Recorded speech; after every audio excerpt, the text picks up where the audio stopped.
To many who saw the newsreels, the progress being made by the general was admired and applauded. But to those who understood MacArthur, they saw beneath every move his determination to return to the Philippines. This, to him, was a moral obligation. These islands were the place where he had left his comrades. They would be freed, and the islands would be the springboard for ultimate victory over Japan. Invasions in the Southwest Pacific continued. To the commander, these hard-fought steps, zigzagging along the coast of New Guinea, were preliminaries, necessary ones. Finally, having gained the northwestern end of the island, with thousands of the enemy bypassed, there was no question in his mind of the next objective. But the president, the commander-in-chief, was not so sure. In a meeting at Hawaii in 1944, Roosevelt asked, "Shall it be Formosa or the Philippines?" In the discussion with Admiral Nimitz and the president, there were many urgent military reasons for the choice presented, and one less tangible reason for going into the Philippines presented by MacArthur. On moral grounds, we had to return to support the Filipinos, our allies and friends. The decision was made. Leyte Gulf. 41 years before, as a newly commissioned engineer, Lieutenant MacArthur had made a survey of this area, its potentiality and needs in case of war. Now, 2 miles off the starboard, was Leyte again.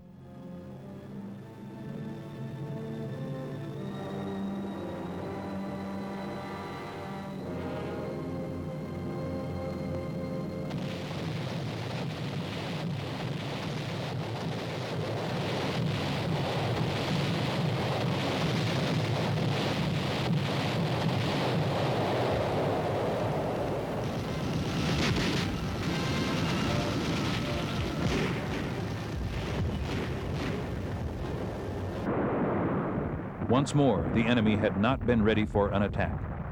The commander watched with growing gratification.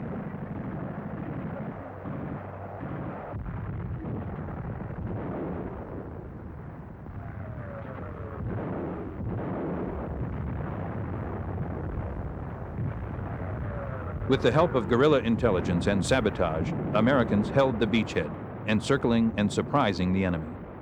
Now, on the beaches of Leyte, a seemingly limitless supply of LSTs, men, and equipment were plentiful, the result of carefully laid plans.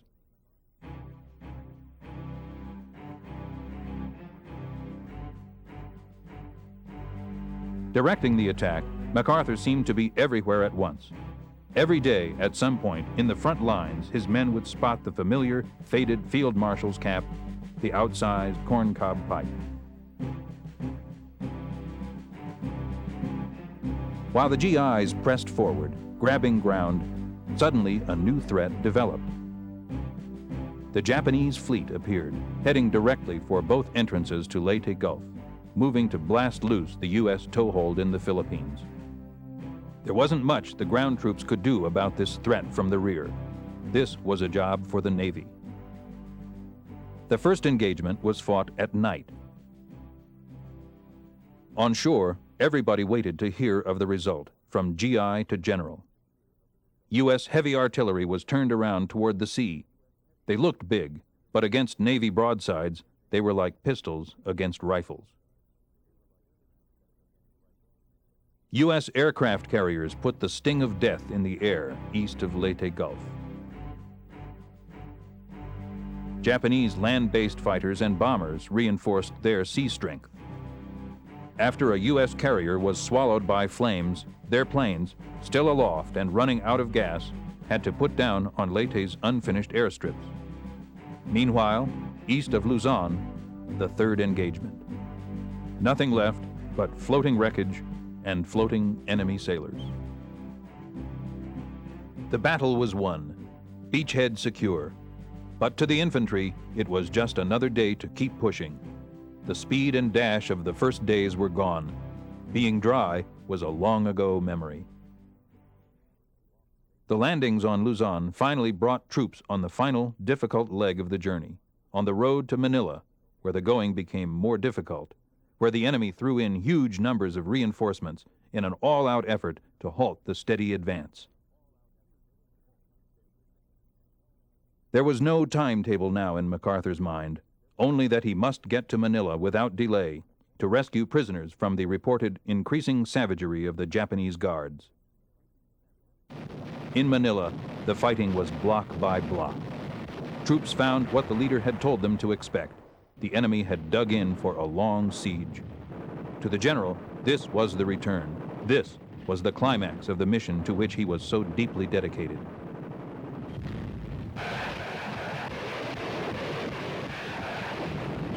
GIs were in the outskirts, fighting in parks, down avenues, and through bomb-shattered factories, even in a baseball stadium. The battle never stood still. This was a new type of jungle for island-hopping GIs, a jungle of broken buildings and smashed streets. But it was the same enemy they'd seen in the past. The orders from Tokyo were to hold Manila or burn it. Manila had been known as the Pearl of the Orient. In addition to the torching of Manila, the Japanese committed other unspeakable atrocities. A Japanese field order dated February 13th stated that all Filipinos found on the battlefield would be executed. Between U.S. forces and the walled city was the river and thousands of Japanese.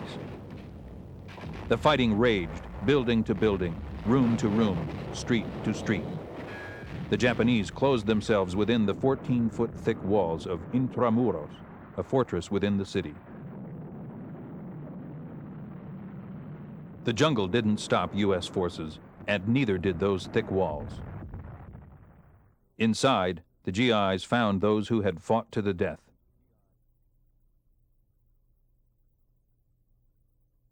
Next, Corregidor.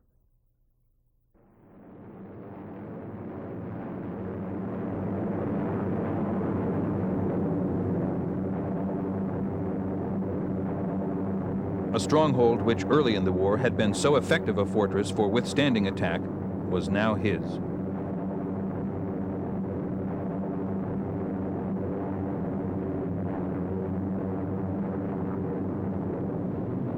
Finally, while civilians celebrated joyfully at one end of the city and the enemy still fought bitterly at the other, MacArthur entered Manila. He had kept the soldier's faith. Probably his greatest reward was the visit to prison camps. A series of daring surprise raids that rescued every prisoner held by the Japanese. MacArthur said he was a little late, but he finally came. Once more, Corregidor and the Philippines were under an American flag. Then, suddenly and swiftly, the war against Japan was brought to a close. As the principal architect of the Pacific victory, credited by the chief of Britain's wartime imperial staff as the greatest general of the war, MacArthur was the natural choice to accept the Japanese surrender. On August 30th, 1945, as U.S. troops landed unopposed on Japanese beaches, General Douglas MacArthur, Commander-in-Chief of the United States Army Forces in the Pacific, and newly designated as the Supreme Allied Commander, arrived in Japan. Aboard the battleship Missouri in Tokyo Bay, an awesome ceremony was to take place, one which reflected the deep awareness of a great soldier, his understanding of war and peace, and the historic moment that this was. It is my earnest hope, and indeed the hope of all mankind, that from this solemn occasion a better world shall emerge out of the blood and carnage of the past. A world founded upon faith and understanding.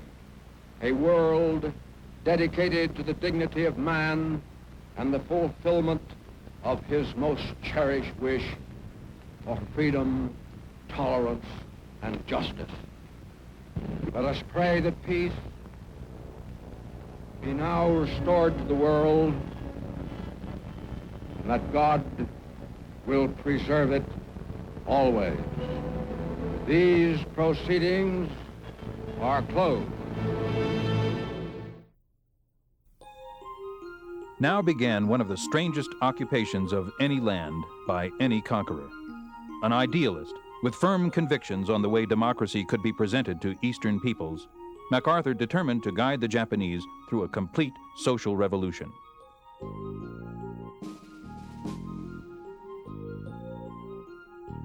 While the emperor, with his deep hold on the people, was retained, almost every other institution became affected by what was entirely new to the Japanese: Western democracy. The ideas caught on under the sure leadership of General MacArthur. There was the enactment of a constitution and universal suffrage.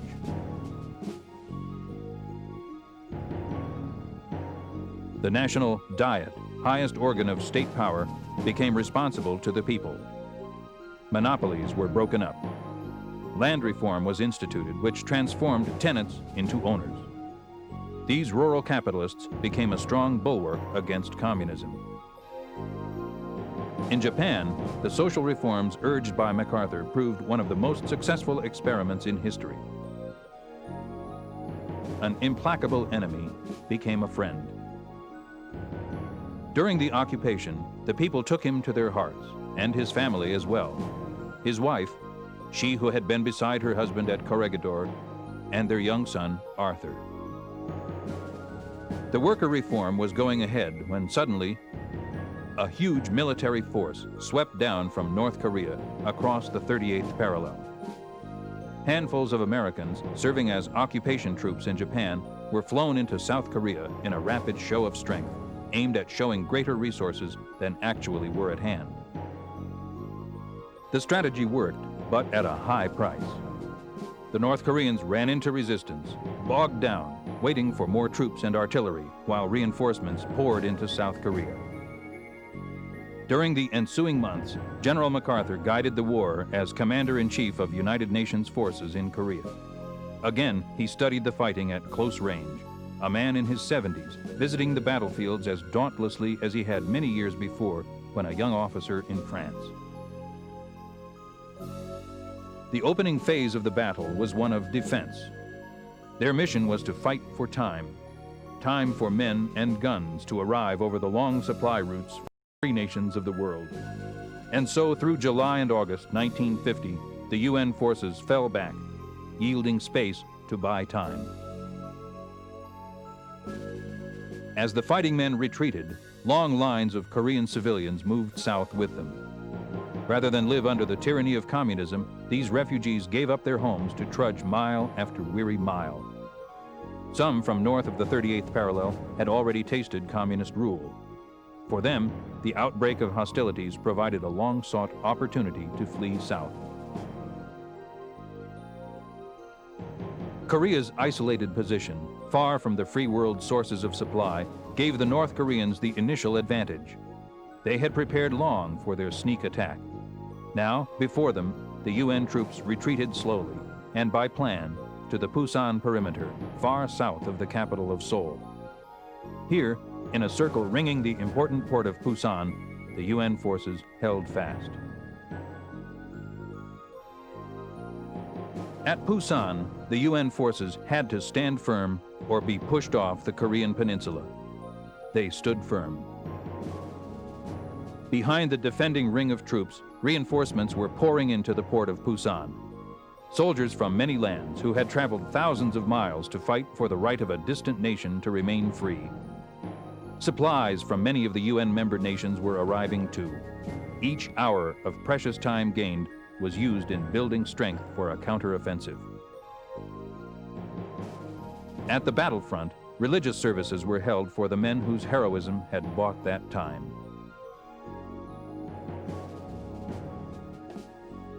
Now, slowly, the tide of battle turned. Here, a few yards. There, a few miles. The UN forces began to press forward. For the first time, the UN was on the offensive in Korea. In less than 3 months, despite a tremendous supply problem, free nations working in concert had assembled a force sufficient to meet a well-equipped aggressor and turn him back. The UN flag flew in towns occupied hours before by the communists. Liberation of the Republic of Korea was underway. From the Pusan perimeter, the attacking UN forces fanned out in an ever-widening arc. Suddenly, a new surprise UN offensive was launched in the north at Incheon, 150 miles behind the back of the North Korean Communist Army. Navy guns opened the assault. At dawn, the first waves of troops came ashore to secure the UN's new second front in Korea. The date was September 15, 1950. The North Korean communists were caught in a giant nutcracker formed by the UN forces in the north and the UN forces in the south. The closing of that nutcracker brought communist resistance in the Republic of Korea virtually to an end. Seoul was liberated in fierce street-to-street fighting. This capital city, once with a population of 1,500,000 persons, had suffered terribly during its brief period under communist rule. It became the first national capital since World War II to be wrested from the hands of a Red invader. Working under sniper fire, well-equipped medical units cared for casualties. Wounded UN soldiers and wounded Korean civilians received equal attention. Blood plasma, donated by free people thousands of miles away, saved many soldier and civilian lives. Troops of the Republic of Korea proudly carried their flag back to the liberated capital of Seoul. As the UN closed the gap between its forces in the north and south, the total of communist troops captured rose at a rapid rate. Of the once mighty North Korean army of 150,000 men, almost three-quarters were wiped out.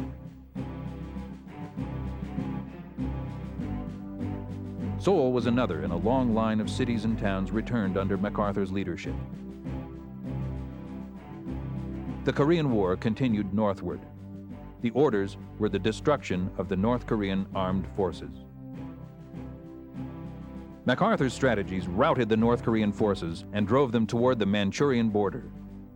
At this point, the general's military logic came into conflict with the diplomatic aims of the Allied nations. Many feared that his drive toward the Manchurian border might cause large-scale intervention by Red Chinese troops and possibly lead to a Third World War. In the midst of this tension, President Truman made a special trip to Wake Island. Here, after an 8,000-mile flight, the president met General MacArthur for the first time. Plans for future Korean campaigns were discussed in a simple radio shack, and far-reaching decisions were obtained. It was at this time that President Truman cited MacArthur for his vision, his judgment, his indomitable will, his unshakable faith. Once more, harmony reigned over the United Nations team, but the question was, for how long? Then, disaster suddenly struck. An estimated 250,000 Chinese soldiers attacked the Allied lines. The United Nations troops were forced to retreat. Once more, North Korea was overrun by the communists. In the ensuing months, the fighting settled down to a potential stalemate. On April 5, 1951, chafing under the restrictions that had been placed on his military operations, General MacArthur wrote a letter to Representative Martin, applauding the congressman's demand for use of Chiang Kai-shek's troops to open a second front against the communists. President Truman took issue with the letter. I believe that we must try to limit the war to Korea for these vital reasons: to make sure that the precious lives of our fighting men are not wasted, to see that the security of our country and the free world is not needlessly jeopardized, and to prevent a Third World War. A number of events have made it evident that General MacArthur did not agree with that policy. I have therefore considered it essential to relieve General MacArthur so that there would be no doubt or confusion as to the real purpose and aim of our policy. After an absence of 14 years, General MacArthur returned to the United States and landed at San Francisco amidst deafening cheers. The general came home to tell his side of the story. On hand to extend California's sunniest welcome to a great war hero was Governor Warren. Mrs. MacArthur and the general's 13-year-old son, Arthur, shared the limelight in a throng that all but overwhelmed the general in its enthusiasm. 2 days later, in Washington, a joint meeting of the two houses of Congress was assembled to hear General MacArthur state his position on Far Eastern policy. The general stressed 4 major points as essential in the present situation. 1. Permission to bomb Manchurian bases. 2. A blockade of the China coast. 3. Vigorous support of Chiang Kai-shek's troops in an attack on the China mainland. And 4th, the retention of Formosa. And then General MacArthur stepped down from the great panorama of history in which he had figured so brilliantly with a soldier's words spoken from a soldier's heart. The world has turned over many times since I took the oath on the plain at West Point, and the hopes and dreams have long since vanished. But I still remember the refrain of one of the most popular barrack ballads of that day, which proclaimed most proudly that old soldiers never die. They just fade away. And like the old soldier of that ballad, I now close my military career and just fade away. An old soldier who tried to do his duty as God gave him the light to see that duty. Goodbye.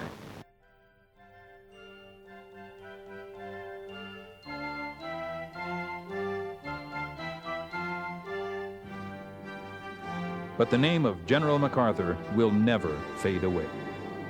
He will be remembered for his many acts of courage through many battles and skirmishes. He is without question one of America's greatest generals.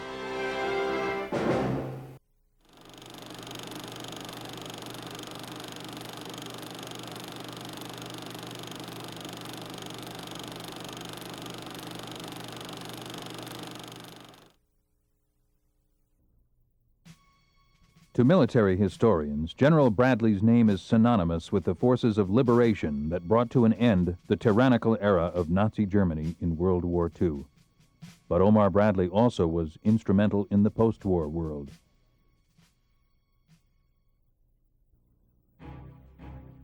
Paris, spring of 1953, almost 10 years after liberation.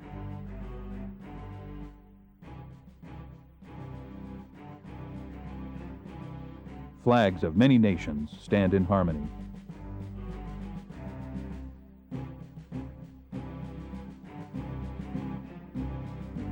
A general, chairman of the American Joint Chiefs of Staff, arrives to take part with other world leaders in a program of peace based on a union of Western strength, the North Atlantic Treaty Organization known as NATO. Soft-spoken, honest in his opinion, to his intimates he was known simply as Brad. To everyone, he was Bradley the soldier, the soldier's general, the personification of a great army, a great nation.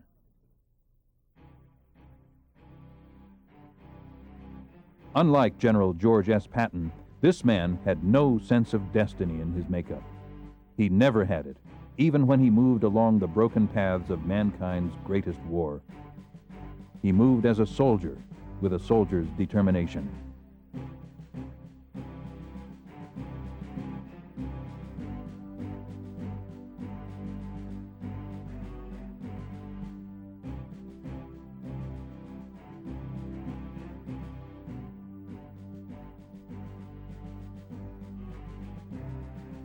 Bradley was perhaps the greatest strategist in modern warfare.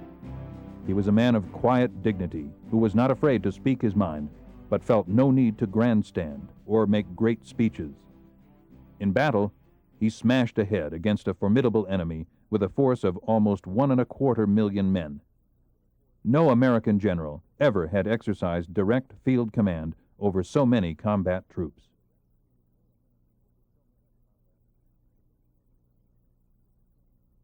The end of the Nazi rule. Here he is shown at Berchtesgaden, the mountain retreat of Hitler, who had felt destiny had chosen him to rule the world. With a soldier's determination, Omar Nelson Bradley had won a brilliant campaign.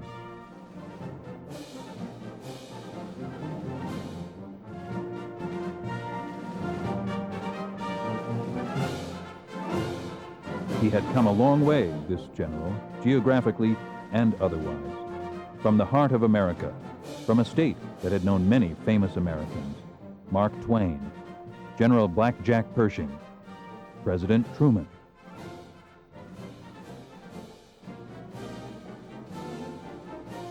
He was to serve as general under not one president, but three.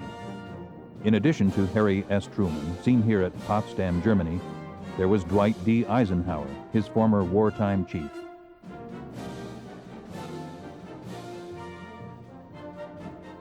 And wartime President Franklin Delano Roosevelt. 50 miles from the Missouri River, on the birthday of Abraham Lincoln, Omar Bradley was born into the home of a poorly paid country school teacher. The year was 1893. He was the only child. He learned to fish, to hunt quail, and became an expert marksman. The name Omar came from a family friend, not the Persian poet.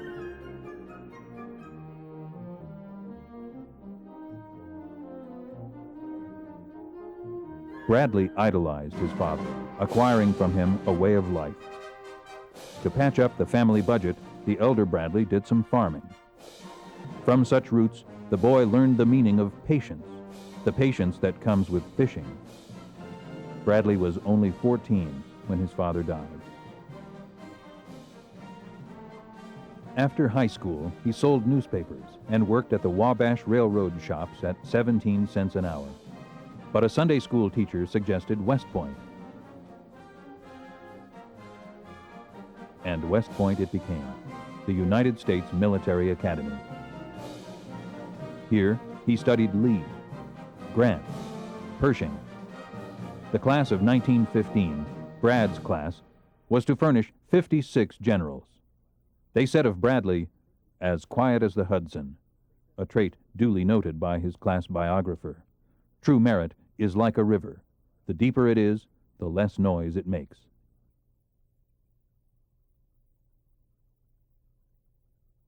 This was Bradley.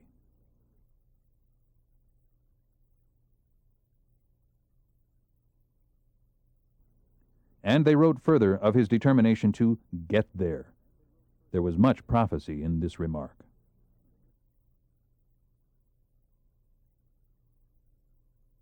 In World War I, he commanded an infantry company at the Butte, Montana copper mines.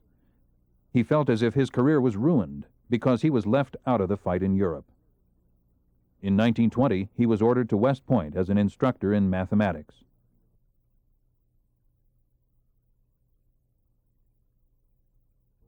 From 1924 to 1939, Army schools, routine duty periods with troops in the United States and Hawaii. Then, on to the General Staff in Washington. Finally, in the early part of 1941, Commandant of the Infantry School at Fort Benning, Georgia. He acquired an impeccable reputation as a fine infantry officer.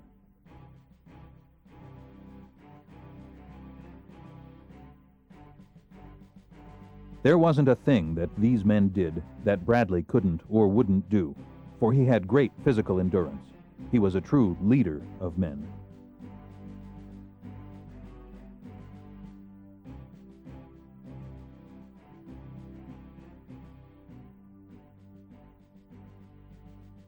February 1943. Bradley was in Florida training a division for duty overseas. World War II was in its second year for the United States, and Bradley was to be included in the fight. Word finally came to report to French North Africa.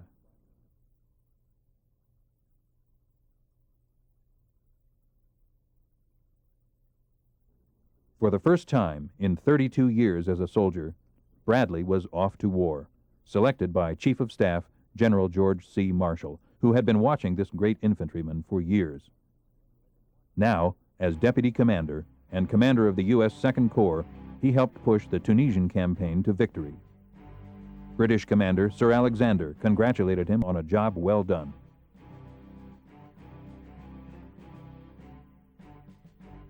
As they said out in Bradley's part of the country, he fought to beat the band. After Africa, the invasion of Sicily.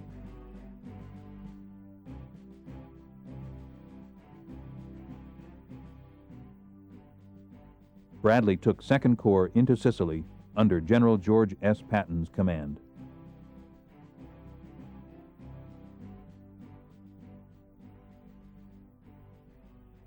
Plans for the Channel assault on France were well underway when General Marshall sent word to Eisenhower, "My choice has been Bradley." He meant for Bradley to lead the American forces for the great Normandy invasion, Operation Overlord.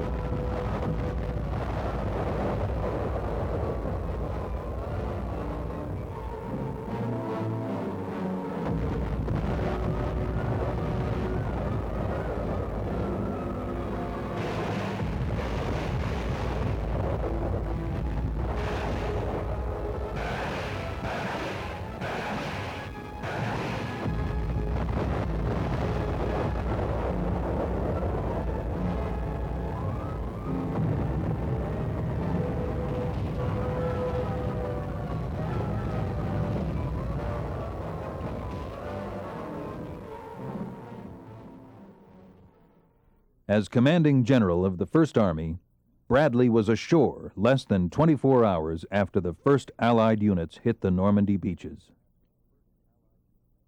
The Battle of Europe was to be an infantryman's battle, and leading these hard-fisted men was a man who, in the words of General Marshall, was fit for any command in the Army.